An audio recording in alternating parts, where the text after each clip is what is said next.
पूज्याय राघवेन्द्राय सत्यधर्मरताय च। ಖಂಡಿತ ಹೇಳ್ತೀನಿ, ರಾಯರಲ್ಲಿ ಎಷ್ಟು ನೀವು ಭಕ್ತವಂತರಾಗಿರ್ತೀರೋ ಅಷ್ಟೇ ನಿಮ್ಗೆ ಅವರು ಒಲಿತಾರೆ. ಅಷ್ಟೇ. ಯಾರು ಇದರಲ್ಲಿ ಜಾತಿ ಕುಲ ಮತ ಏನೂ ಬೇಕಾಗಿಲ್ಲ, ಯಾರು ಬೇಕಾದರೂ ಹೋಗ್ಬೋದು, ಯಾರು ಬೇಕಾದರೂ ಪೂಜೆ ಮಾಡ್ಬೋದು. ಭಗವಂತನ ಯಾವ ರೀತಿ ನಮಗಿದ್ರೆ ಒಲಿತಾರ, ಈ ರೀತಿ ಇರಬೇಕಾ, ಯಾವ ರೀತಿಯೂ ಇಲ್ಲ. ಅವ್ರಿಗೆ ನೇಮನೇ ಇಲ್ಲ, ಅವ್ರಿಗೇನೂ ಬೇಕಾಗಿಲ್ಲ. ನಾವು ನಿಷ್ಠೆಯಿಂದ ಇರಬೇಕು. ನೇಮದಿಂದ ಪೂಜೆ ಮಾಡೋ ಅಂಥವರು ಭಗವಂತನಿಗೆ ಅಲ್ಲಿ ಮಂತ್ರಾಲಯದಲ್ಲಿ ಮಾಡ್ತಾನೆ ಇರ್ತಾರೆ. ಅದಕ್ಕಾಗಿ ನಾನು ಇದೆಲ್ಲ ನಾವು ಫಾಲೋ ಮಾಡಬೇಕಾ, ನಾವೇನು ಫಾಲೋ ಮಾಡಬೇಕಾಗಿರೋದಿಲ್ಲ. ರಾಘವೇಂದ್ರ ಸ್ವಾಮಿಗೆ ಭಕ್ತರಾಗಬೇಕು ಅಂತಂದರೆ ನಿಷ್ಠೆಯಿಂದ ಇದ್ದು ಸತ್ಯ ಧರ್ಮದಿಂದ ಇದ್ದಿದ್ದು ಸತ್ಯವಾದರೆ ಖಂಡಿತ ಭಗವಂತನ ಭಕ್ತಿಯಿಂದ ಪೂಜೆ ಮಾಡೋದು ಸತ್ಯ ಆದರೆ ಖಂಡಿತ ಒಲಿತಾರೆ. ಅವ್ರಿಗೋಸ್ಕರ ನಮ್ಮ ನಿಯಮಗಳನ್ನೆಲ್ಲ ಚೇಂಜ್ ಮಾಡಬೇಕು ಅನ್ನೋದಿಲ್ಲ. ನೇಮದಿಂದ ಮಾಡಿ ಅಂತ ಹೇಳ್ತಾರೆ ಅಷ್ಟೇ ವಿನಃ ನಾನು ಚೇಂಜ್ ಆಗಬೇಕು ಅನ್ನೋದೇನಿಲ್ಲ. ನನ್ನನ್ನು ಮನಸ್ಸನ್ನು ಸರಿಪಡಿಸ್ಕೊಳ್ಳಿ ಅಂತ ಭಗವಂತ ಹೇಳ್ತಾರೆ ವಿನಃ ಬೇರೆ ಏನಿಲ್ಲ. ಗುರುವೇ ಶರಣಂ. ಇವತ್ತು ಹೇಳ್ತಿದ್ದೇವೆ ಶ್ರೀ ಗುರು ರಾಘವೇಂದ್ರ ರಾಯರ ಒಂದು ಮಹಿಮೆ ಇನ್ನೂ ತಿಳ್ಕೊಳ್ಳೋದಿದೆ. ಇವತ್ತು ಆಂಜನೇಯ ಒಂದು ಜಯಂತಿ ಇರೋ ರಾಮನ ಭಂಟ ಕೂಡ ಆಂಜನೇಯ ಪ್ರತಿಯೊಬ್ಬರ ಪ್ರೀತಿ ಪಾತ್ರರಾಗಿದ್ದಾರೆ ಪ್ರತಿಯೊಬ್ಬರಿಗೂ. ಸೊ ಶ್ರೀ ರಾಘವೇಂದ್ರ ರಾಯರಿಗೂ ಆಂಜನೇಯ ಪಂಚಮುಖಿ ಹನುಮಾನ್ ಅಂತ ಕೂಡ ಅಲ್ಲಿ ಮಂತ್ರಾಲಯದಲ್ಲಿ ಇದನ್ನ ಇದೆ. ಸೊ ಇದ್ರ ಬಗ್ಗೆ ಏನ್ ಹೇಳ್ತಾರೆ? ರಾಘವೇಂದ್ರ ರಾಯರು ಮತ್ತು ಹನುಮಾನನ ಒಂದು ನಂಟು ಬಂಧ ಯಾವ ರೀತಿಯಾಗಿದೆ ನೋಡಿ. ಖಂಡಿತ. ಯಾಕೆಂತಂದ್ರೆ ಅವ್ರನ್ನ ಗುರುರಾಯರ್ನ ಇವಾಗ ಪ್ರಾಣದೇವ್ರು ಬಂದು ಅಲ್ಲಿ ನೆಲೆಸಿದ್ದಾರೆ ಅಂತ ಅಂದರೆ ಗುರುರಾಯರು 12 ವರ್ಷ ಕಾಲ ತಪಸ್ ಮಾಡಿನೇ ಅವ್ರನ್ನ ಬರ್ಮಾಡ್ಕೊಂಡಿದ್ದು.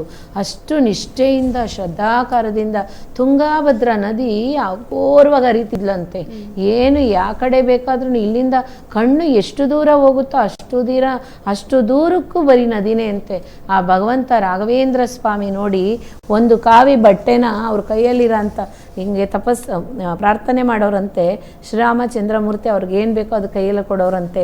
ಈ ಥರ ಒಂದು ಕಾವಿ ಬಟ್ಟೆನ ಅಂದ ಗಂಗೆ ಮೇಲೆ ಹಿಂಗೆ ಬೀಸೋರಂತ ಅಷ್ಟೇ. ಹಿಂಗೆ ಹಾಸಿದ ತಕ್ಷಣ ಆ ಗಂಗೆ ಹಂಗೇ ನಿಲ್ಲವಳಂತೆ. ಅದ್ರ ಮೇಲೆ ಹೋಗಿ ರಾಯರು ನೀಟಾಗಿ ಪದ್ಮಾಸನದಲ್ಲಿ ಕೂತ್ಕೊಳ್ಳೋರಂತೆ. ಕರೆಕ್ಟಾಗಿ ಹೋಗಿ ಪಂಚಮುಖ ಆಂಜನೇಯರ ಹತ್ರ ಬಿಡ್ತಾ ಇದ್ರಂತೆ ಗಂಗೆ ತುಂಗಭದ್ರಾ ಇಬ್ರು. ಆಗ ಅಲ್ಲೋಗಿ ಆ ಗುಹೆ ಒಳಗಡೆ ಹೋಗುವಾಗ ಇವಾಗೆ ಎಲ್ಲ ಮಾಡಿರೋದು ಬಾಗ್ಲು ಎಲ್ಲನೂ ಆ ಗುಹೆ ಒಳಗಡೆ ಕೂತ್ಕೊಳ್ಳೋ ಸಮಯದಲ್ಲಿ ಪದ್ಮ ಆಸನದಲ್ಲಿ ಕೂತಿದ ತಕ್ಷಣ ಆವಾಗೆ ಒಳಗಡೆ ಹೋಗ್ತಾ ಇದ್ರಂತೆ ಹಾವಿನ ರೂಪದಲ್ಲಿ. ಹೋಗಿ ಆ ಗುಹೆ ಒಳಗಡೆ ಕೂತ್ಕೊಳ್ಳೋ ಅಂತ ಸ್ಥಳ ನೋಡಿ ಅವ್ರು ಕೂತ್ಕೊಂಡು ಬೃಂದಾವನ ಕಟ್ಟಿರೋದು ಅವ್ರಿಗೆ ಜಸ್ಟ್ ಇಷ್ಟೇ ಇರುತ್ತೆ.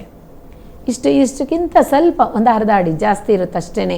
ಇಷ್ಟರಲ್ಲಿ ಅವರು ಕೂತ್ಕೊಂಡಿದ್ದಾರೆ, ಧ್ಯಾನ ಮಾಡಿದ್ದಾರೆ 12 ವರ್ಷ ಕಾಲ. ಅಂದರೆ ಸಾಧಾರಣ ವಿಷಯನೇ.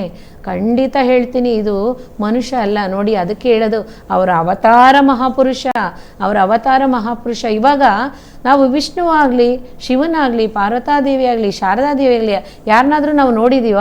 ಖಂಡಿತ ಇಲ್ಲ. ಯಾಕೆ ಅಂತ ಅಂದರೆ ನೋಡಿ, ಇಂಥ ಮಹಾನ್ಗಳಿಂದನೇ ಯಾರು ಇವರು ಅಂತ ತಿಳ್ಕೊಳ್ಳೋ ಅಂಥ ಶಕ್ತಿ ನಮಗೆ ಕೊಟ್ಟರು. ಆಂಜನೇಯರು ಯಾರು? ಪ್ರಾಣದೇವರು ಪಂಚಮುಖ ಆಂಜನೇಯರು ಯಾರು? ಇವಾಗ ವಿಷ್ಣು ಯಾರು?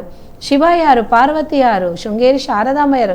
ಈ ಥರ ಎಲ್ಲ ತಿಳ್ಕೊಳ್ಳೋಕ್ಕೆ ಶಕ್ತಿ ಕೊಟ್ಟಂಥ ಇಂಥ ಮಹಾನುಭಾವರಿಂದನೇ ನಾವು ತಿಳ್ಕೊಂಡಿರೋದು. ನೋಡಿ, ಎಲ್ಲ ಮಹರ್ಷಿಗಳು ಇದ್ದಾರೆ, ಸಿದ್ಧರುಗಳು ಅಂತಾರೆ ಅವರಿದ್ದಾರೆ. ಅವರೆಲ್ಲರೂ ಶಿವನ ದರ್ಶನ ಮಾಡಿ ಶಿವನಿಂದ ಪಡ್ಕೊಂಡ್ರು, ಎಲ್ಲನೂ ಶಿವನ ತೋರಿಸ್ಕೊಟ್ರು ಪ್ರಪಂಚಕ್ಕೆ. ಮಹಾನ್ಗಳಿದ್ದಾರೆ. ವಿಶೇಷವಾಗಿ ವಿಷ್ಣುನ ಕರ್ಕೊಬಂದರು ಪ್ರಪಂಚಕ್ಕೆ ತೋರಿಸ್ಕೊಟ್ಟಿದ್ದಾರೆ. ವೈಕುಂಠವಾಸ ಯಾರು? ಶ್ರೀ ವೆಂಕಟೇಶ್ವರ ಅವರನ್ನು ತೋರಿಸ್ಕೊಟ್ಟಿದೆ ಯಾರು? ಈ ಥರ ಮಹಾನ್ಗಳೇನೆ. ಇಲ್ಲ ಅಂತಿದ್ರೆ ಪ್ರಪಂಚದಲ್ಲಿ ನಾವೆಲ್ಲ ಏನಕ್ಕೂ ಇರಲಿಲ್ಲ. ಮನುಷ್ಯನಾಗಿ ಹುಟ್ಟಿ ಏನಕ್ಕೂ ಪ್ರಯೋಜನ ಇಲ್ದಿರ ಇರ್ತಿತ್ತು. ಹಾಗಾಗಿ ಮನಿದ ಜನ್ಮನೂ ಸಹ ಸಾರ್ಥಕವೇ. ಹಾಗಾಗಿ ರಾಘವೇಂದ್ರ ಸ್ವಾಮಿ ಪಂಚಮುಖಿಲಿ ಇರಾಂತ ಅವರಿಬ್ರಿಗೂ ಇರಾಂತ ಬಂದ ನೋಡಿ. ಇಷ್ಟು 12 ವರ್ಷ ಕಾಲ ತಪಸ್ ಮಾಡಿದ್ದಾರೆ. ಅದೇ ರೀತಿ ಪಂಚಮುಖ ಆಂಜನೇಯರು ಪಾದರಾಕ್ಷದ ಸ್ಟೋರಿ ಬೇರೆ ಇದೆ, ತುಂಬಾ ಇದೆ. ಅದು ಸಹ ಒಂದು ದಿವಸ ನಾನು ತಿಳಿಸ್ಕೊಡ್ತೀನಿ. ಅದೇ ರೀತಿ ಇನ್ನೊಂದು ವಿಶೇಷತೆ ಏನು ಅಂದರೆ 12 ವರ್ಷ ಕಾಲ ತಪಸ್ ಮಾಡುವಾಗ ಅಲ್ಲಿ ಪಕ್ಕದಲ್ಲೇ ಎರಕಲಮ್ಮ ಅಂತ ಇದ್ದಾರೆ. ಆ ತಾಯಿ ಎರಕಲಮ್ಮ ಸಹ ರಾಯರಿಗೆ ದರ್ಶನ ಕೊಟ್ಟಂಥ ತಾಯಿ. ಅವರು ಮಹಾಲಕ್ಷ್ಮಿ ರೂಪನೇ. ಅದಕ್ಕೋಸ್ಕರ ಯಾರೇ ಹೋಗಲಿ ಮಂತ್ರಾಲಯಕ್ಕೆ ಖಂಡಿತ ನೀವು ದರ್ಶನ ಮಾಡ್ಕೊಂಡು ಬರಲೇಬೇಕು. ಅದೇ ರೀತಿ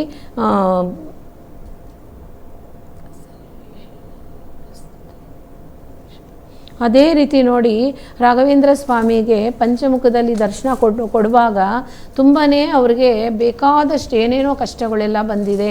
ಆ ಕಷ್ಟಗಳೆಲ್ಲನೂ ಸಹ ಒಂದು ಕ್ಷಣ ಮಾತ್ರದಲ್ಲಿ ರಾಘವೇಂದ್ರ ಸ್ವಾಮಿ ಅದನ್ನು ಪರಿಹಾರ ಮಾಡಿದ್ದಾರೆ.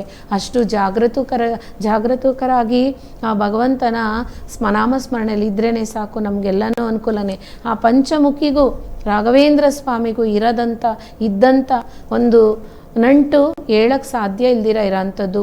ಈಗಲೂ ಸಹ ಪಂಚಮುಖ ಆಂಜನೇಯರ ಹತ್ರ ರಾಘವೇಂದ್ರ ಸ್ವಾಮಿ ದಿನನಿತ್ಯ ಹೋಗಿ ಬರ್ತಾ ಇದ್ದಾರೆ. ಅಲ್ಲಿ ಏನು ಪಡ್ಕೋಬೇಕೋ ಅದನ್ನು ಪಡ್ಕೊತಾನೇ ಇದ್ದಾರೆ. ಅಷ್ಟು ವಿಶೇಷತೆ ಇದೆ. ಅದೇ ರೀತಿ ಈಗ ನಾವು ನವಬೃಂದಾವನದ ಬಗ್ಗೆ ಖಂಡಿತ ತಿಳ್ಕೋಬೇಕು. ಅಲ್ಲಿ ಎಷ್ಟು ಜನ ಅವತಾರಗಳು ಅವತರಿಸಿದ್ದಾರೆ ಅನ್ನೋ ಅಂಥದ್ದು ಸಹ ನಾವೆಲ್ಲರೂ ತಿಳ್ಕೊಳ್ಳೋಣ. ಅದ್ರ ಬಗ್ಗೆ ಪಂಚಮುಖ ಬಗ್ಗೆ ಇವತ್ತಿಲ್ಲ, ಇನ್ನೂ ಒಂದು ದಿವಸ ಸಹ ನಾನು ನೀಟಾಗಿ ಅಲ್ಲಿ ಯಾವಾಗಿಂದ ಸ್ವಾಮಿ ಯಾವ ವರ್ಷದಿಂದ ಹೋಗಿ ತಪಸ್ಸಲ್ಲಿ ಕೂತ್ಕೊಂಡ್ರು, ಯಾವ ವರ್ಷದವರೆಗೂ ತಪಸ್ಸು ಮಾಡಿದ್ದಾರೆ, ಆ ವರ್ಷ ಆಗಿದ ತಕ್ಷಣ ಯಾವಾಗ ಬೃಂದಾವನ ಆದಂಥ ಟೈಮಲ್ಲಿ ಯಾರೆಲ್ಲ ಅವ್ರಿಗೆ ಬೃಂದಾವನ ಪ್ರವೇಶ ಮಾಡೋದಕ್ಕೆ ಏನೇನು ಮಾಡಿಕೊಟ್ಟಿದ್ದಾರೆ ಅನ್ನೋದು ಸಹ ನಾನು ತಿಳಿಸ್ಕೊಡ್ತೀನಿ. ನಿನ್ನೆ ಒಂದು ಸಂಚಿಕೆಯಲ್ಲಿ ಮಾತಾಡ್ತಾ ಇದ್ವಿ. ಇವತ್ತು ಶ್ರೀ ಗುರು ರಾಘವೇಂದ್ರ ರಾಯರ ಒಂದು ಗುರುವಾರದಂದು ಗುರು ಪೌರ್ಣಿಮೆನೂ ಕೂಡ ಇದೆ. ಅವತ್ತಿನ ಒಂದು ದಿನ ಗುರು ರಾಘವೇಂದ್ರ ರಾಯರ ಭಕ್ತಿಗೀತೆಯನ್ನು ಹಾಡ್ತೀನಿ ಅಂತ ಹೇಳಿದ್ರಿ. ಸೊ ಇವತ್ತಿನ ಅವಕಾಶ ಇದೆ, ರಾಘವೇಂದ್ರ ರಾಯರ ಒಂದು ಭಕ್ತಿಗೀತೆ ಹಾಡೋಕೆ ನಿಮ್ಗೊಂದು ಅವಕಾಶ ಇದೆ. ಇಲ್ಲಿ ನೀವು ನಮಗೆ ಹಾಡಬೇಕು. ಗುರುವೇ ಶರಣಂ. ಪೂಜ್ಯಾಯ ರಾಘವೇಂದ್ರಾಯ ಸತ್ಯಧರ್ಮರತಾಯ ಚ ಭಜತಾಂ ಕಲ್ಪವೃಕ್ಷಾಯ ನಮತಾಂ ಕಾಮಧೇನವೇ. ವಾರಬಂತಮ್ಮ ಗುರುವಾರಬಂತಮ್ಮ, ರಾಯರ ನೆನೆಯಮ್ಮ ಗುರುರಾಯರ ನೆನೆಯಮ್ಮ. ವಾರಬಂತಮ್ಮ ಗುರುವಾರಬಂತಮ್ಮ, ರಾಯರ ನೆನೆಯಮ್ಮ ಗುರುರಾಯರ ನೆನೆಯಮ್ಮ. ಮನವ ತೊಳೆಯಿರಮ್ಮ ಭಕ್ತಿಯ ಮಣೆಯ ಹಾಕಿರಮ್ಮ, ಮನವ ತೊಳೆಯಿರಮ್ಮ ಭಕ್ತಿಯ ಮಣೆಯ ಹಾಕಿರಮ್ಮ. ರಾಘವೇಂದ್ರ ಗುರುರಾಯ ಬಂದು ಭವರೋಗ ಕಳೆವರಮ್ಮ. ವಾರಬಂತಮ್ಮ ಗುರುವಾರಬಂತಮ್ಮ, ರಾಯರ ನೆನೆಯಮ್ಮ ಗುರುರಾಯರ ನೆನೆಯಮ್ಮ. ಗುರುವೇ ಶರಣಂ. ಚೆನ್ನಾಗಿ ಹಾಡ್ದ್ರಮ್ಮ ಇವತ್ತು ಭಕ್ತಿ. ಇನ್ನೊಂದು ಹೇಳೋದಾದರೆ, ಈಗ ರಾಘವೇಂದ್ರ ರಾಯರ ಒಂದು ಮಂತ್ರಾಲಯಕ್ಕೆ ಹೋಗಬೇಕಾದ್ರೆ ಹೋಗೋ ಮುಂಚೆ ಯಾವ ಥರ ಪಾಲನೆ ಮಾಡ್ಕೊಂಡು ಹೋಗಬೇಕು, ಬಂದಾದ ತಕ್ಷಣ ಯಾವ ರೀತಿಯಾಗಿ ಇರಬೇಕು ಅನ್ನೋದು ಕೂಡ ಹೇಳ್ಕೊಡಿ. ಅದಕ್ಕೂ ಮುಂಚೆ ನವಬೃಂದಾವನದ ಬಗ್ಗೆನೂ ಹೇಳೋಣ, ಅದ್ರೂ ಸಹ ಹೇಳೋಣ. ಓಕೆ, ನೋಡಿ, ನವಬೃಂದಾವನದಲ್ಲಿ ನೆಲೆಸಿದಂಥ ಆ ಮಹಾನ್ಗಳ ಹೆಸರನ್ನು ಹೇಳ್ತೀನಿ, ಯತಿಗಳ ಹೆಸರನ್ನು ನೋಡಿ. ನವಬೃಂದಾವನದಲ್ಲಿ ನೆಲೆಸಿರೋ ಆ ಸ್ವಾಮಿಗಳ ಹೆಸರುಗಳು ಬಂದು ಫಸ್ಟು ಪದ್ಮನಾಭ ತೀರ್ಥರು. ಪದ್ಮನಾಭ ತೀರ್ಥರು ಬೃಂದಾವನ ಆಗುವಾಗ ಜೀವ ಬೃಂದಾವನನೇ, ಎಲ್ಲರೂ 9 ಜನನೂ ಜೀವ ಬೃಂದಾವನನೇ. ಅದರಲ್ಲಿ 1324ರಲ್ಲಿ ಜೀವ ಬೃಂದಾವನ ಆಗಿದ್ದಾರೆ ಪದ್ಮನಾಭ ತೀರ್ಥರು. ಹಾಗಾಗಿ ಆ ಭಗವಂತನಿಗೆ ಎಷ್ಟು ಶಕ್ತಿ ಇದೆ ಅಲ್ವೇ, ಹೇಳ್ತಾ ಹೋಗ್ತೀನಿ ನೋಡಿ. ಅದೇ ರೀತಿ ಕವೀಂದ್ರ ತೀರ್ಥರು 1398ರಲ್ಲಿ ಜೀವ ಬೃಂದಾವನ ಆಗಿದ್ದಾರೆ. ಅದೇ ರೀತಿ ಶ್ರೀ ವಾಗೀಶ ತೀರ್ಥರು 1406ರಲ್ಲಿ ಬೃಂದಾವನ ಆಗಿದ್ದಾರೆ. ಶ್ರೀ ರಾಘವಲ್ಲಭ ತೀರ್ಥರು 1537ರಲ್ಲಿ. ಅದೇ ರೀತಿ ಶ್ರೀ ಗೋವಿಂದ ಒಡೆಯಾರ್ 1534ರಲ್ಲಿ. ಅದೇ ರೀತಿ ಶ್ರೀ ವ್ಯಾಸರಾಜರು ಅವರೇನು ಅಂತಂದರೆ ಶ್ರೀಕೃಷ್ಣ ದೇವರಾಯರಿಗೆ ಗುರುವಾಗಿದ್ರಂತೆ ವ್ಯಾಸರಾಯರು. ಅದಕ್ಕೋಸ್ಕರನೇ ಅವರು 1539ರಲ್ಲಿ ಜೀವ ಸಮಾಧಿ ಆಗಿದ್ದಾರೆ. ಶ್ರೀನಿವಾಸ ತೀರ್ಥರು 1564ರಲ್ಲಿ. ಅದೇ ರೀತಿ ಶ್ರೀರಾಮಚಂದ್ರ ತೀರ್ಥರು 1584ರಲ್ಲಿ. ಅದೇ ರೀತಿ ಸುಧೀಂದ್ರರ್ 1623ರಲ್ಲಿ ಬೃಂದಾವನ ಆಗಿದ್ದಾರೆ. ನೋಡಿ, ಈ ಥರ 9 ಜನನು ಅವರು ಅವತಾರ ಮಾಡಿದ್ದಾರೆ. ಅಲ್ಲಿ 9 ಜನನು ಅವತಾರ ಸಾಧಾರಣವಾಗಿದ್ದಲ್ಲ.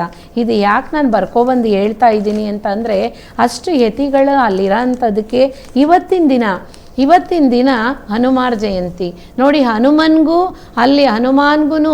ಅಲ್ಲಿ ಬೃಂದಾವನ ಆಗಿರೋ ಅಂತ ಆ ಒಂದು ದ್ವೀಪಕ್ಕೂ ಸಂಬಂಧ ಇದೆ. ಯಾಕೆ ಅಂತಂದರೆ ಶ್ರೀರಾಮಚಂದ್ರ ಮೂರ್ತಿ ರಾಮಾಯಣ ನಡೆಯೋಂಥ ಸಮಯದಲ್ಲಿ ಶ್ರೀರಾಮಚಂದ್ರಮೂರ್ತಿ ಲಕ್ಷ್ಮಣ ಇಬ್ಬರೂ ಅಲ್ಲಿಂದ ಹೊರಡ್ತಾ ಇದ್ದಂಥ ಸಮಯದಲ್ಲಿ, ಸೀತಾದೇವಿನ ಹುಡುಕಂಥ ಸಮಯದಲ್ಲಿ ಅಲ್ಲಿ ಕಿಷ್ಕಿಂಧ ಇತ್ತಂತೆ. ಆ ಕಿಷ್ಕಿಂಧದಲ್ಲಿ ಸುಗ್ರೀವರ ರಾಜ್ಯ ತಾನೇ.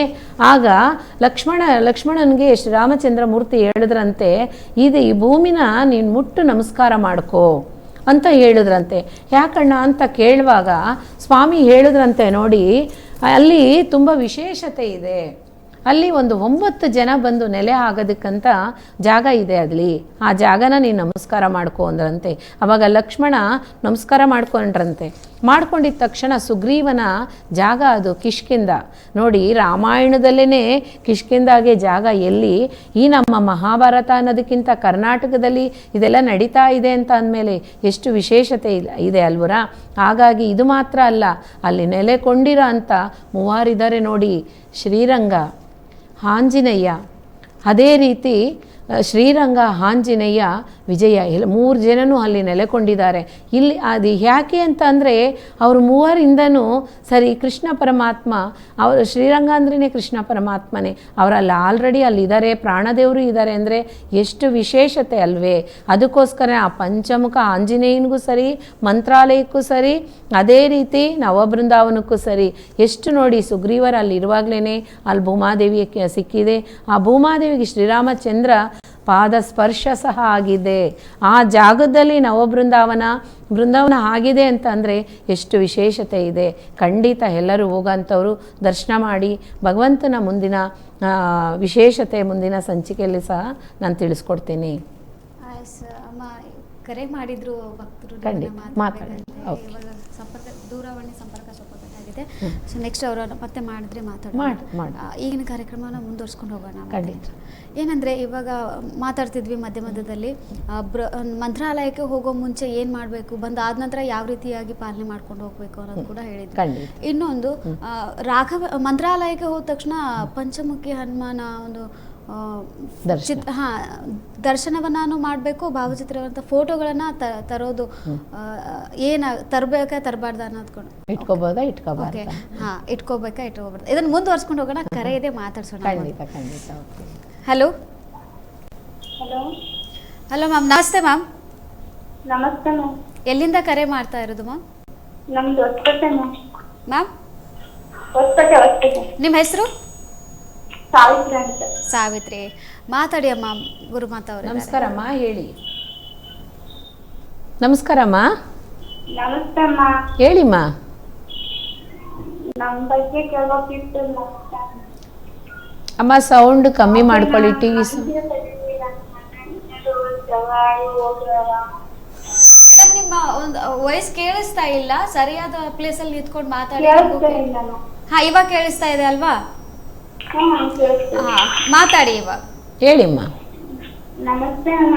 ನಮಸ್ತೆ ನಮಸ್ತೆ, ಹೇಳಿಮ್ಮ. ನಮ್ಮ ಬಗ್ಗೆ ಕೇಳ್ಬೇಕಮ್ಮ. ನಮ್ಮ ಹುಡುಗನು ಬಹಳ ಎದುರಾಗ್ತಾನೆ ಮನೆಯಲ್ಲಿ. ಸರಿಮ್ಮ, ನಿಮ್ಮ ವಾಯ್ಸು ಸರಿಯಾಗಿ ಕೇಳಿಸ್ತಾ ಇಲ್ಲ. ನನ್ನ ಅಡ್ರೆಸ್ಸನ್ನು ತಗೊಳ್ಳಿ, ಅದೇ ರೀತಿ ನಾನು ಇರೋಂಥ ಸ್ಥಳಕ್ಕೆ ಬನ್ನಿ. ಖಂಡಿತ ಅದೆಂಥ ಸಮಸ್ಯೆ ಆಗಿದ್ರೂ ಸರಿ ನಾನು ಬಗೆಹರಿಸ್ಕೊಡ್ತೀನಿ. ಚಿಂತೆ ಮಾಡಬೇಡಿ, ಧೈರ್ಯವಾಗಿರಿ ಅಮ್ಮ. ಅಮ್ಮ, ನಿಮ್ಮ ವಾಯ್ಸು ಸರಿಯಾಗಿ ಕೇಳಿಸ್ತಾ ಇಲ್ಲ. ನಿಮ್ಮ ವಾಯ್ಸು ನಮ್ಮ ವಾಯ್ಸು ನಿಮಗೆ ಕೇಳಿಸುತ್ತೆ, ನೀವೇನು ಕೇಳ್ತಾ ಇದ್ದೀರಾ ಅನ್ನೋದು ಅರ್ಥ ಆಗ್ತಾ ಇಲ್ಲ. ಹಾಗಾಗಿ ನೀವು ಬನ್ನಿ, ನೇರವಾಗಿ ಬಂದು ಎಲ್ಲ ವಿಷಯನೂ ಹೇಳಿ ಅದು ಬಗೆಹರಿಸೋಣ. ಅಮ್ಮ, ಇಲ್ಲಿ ನಿಮಗೆ ದೂರ ಒಂದು ನಮ್ಮ ಸ್ಕ್ರೀನ್ ಮೇಲೆ ಮೇಡಮ್, ಒಂದು ಸ್ಕ್ರೀನ್ ಮೇಲೆ ಒಂದು ನಂಬರ್ ಕೊಟ್ಟಿದ್ದೀವಿ, ದೂರವಾಣಿ ಸಂಪರ್ಕ. ಆ ನಂಬರ್ಗೆ ಕರೆ ಸ್ಕ್ರೀನ್ ಮೇಲೆ ಇದೆ ನೋಡಿ. ನೇರವಾಗಿ ಭೇಟಿ ಮಾಡುವಂತ ಸಂಪರ್ಕಿಸಬೇಕಾದಂತ ನಂಬರ್ ಅಂತೇಳಿ ಸ್ಕ್ರೀನ್ ಮೇಲೆ ಕೊಟ್ಟಿದ್ದೀವಿ. ಆ ನಂಬರ್ಗೆ ಕರೆ ಮಾಡಿ ಗುರುಮಾತಾ ಅವರ ಒಂದು ಆಫೀಸ್ ಅಡ್ರೆಸ್ ಕೊಡ್ತೀವಿ. ನೇರವಾಗಿ ಅಡ್ರೆಸ್ಗೆ ಹೋಗಿ ನೀವು ಮೀಟ್ ಮಾಡ್ಬೋದು. ಗುರುಮಾತಾ ಅವರು ಮಾತಾಡ್ಕೊಂತಿರ್ತಾರೆ. ಇವಾಗ ನಿಮ್ಮ ವಾಯ್ಸ್ ನಮಗೆ ಕೇಳಿಸ್ತಾ ಇಲ್ಲ ಚೆನ್ನಾಗಿ. ಹಾಗಾಗಿ ಆ ಸ್ಕ್ರೀನ್ ಮೇಲೆ ಕೊಟ್ಟಿರ್ತಕ್ಕಂಥ ನಂಬರ್ಗೆ ಕರೆ ಮಾಡಿ ನೇರವಾಗಿ ಮಾತಾ ಅವ್ರ ಜೊತೆ ಮಾತಾಡಿ. ನಮಸ್ತೆ. ನಮಸ್ತೆ. ಧನ್ಯವಾದಗಳಮ್ಮ ಕರೆ ಮಾಡಿದ್ದಕ್ಕೆ. पूज्याय राघवेन्द्राय सत्यधर्मरताय च